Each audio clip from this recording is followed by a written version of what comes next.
দেখো টিকটকের কাছে কত আম।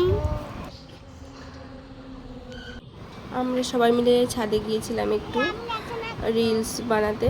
তো সেখানে গিয়ে পাখি বললো মাসি চলো আমরা আম মাখা করি। তারপর ও অনেকগুলো আম ছিঁড়ে নিল। তারপর আমাদের দেখো ঈশিতা কী করছে বসে বসে। চলো মাসি আমরা আম মাখা করি। তো আমাদের আম নেওয়া কমপ্লিট, এবার আমরা আম মাখা করব। তো দেখো একটা এখন আমগুলো কুচি কুচি করে নিচ্ছে, আর এদিকে পাখি তরমুজ খাচ্ছিল। তো এখন আম মাখাও হয়ে গেছে, এবার সবাই টেস্ট করে বলবে কেমন হয়েছে। ঈশিতা তুমি বলো কেমন হয়েছে, বলো।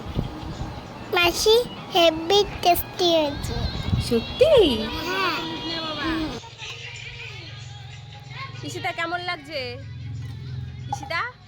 ঈশিতার মুখের রিয়াকশন দেখেই তোমরা বুঝতে পারছো কেমন হয়েছে। খুবই টক হয়েছিল, তবুও অনেক সবাই মিলে আম মাখা খাচ্ছিলাম বলেই বেশি টেস্টি হয়েছে। বল বেশি টেস্টি হয়েছে।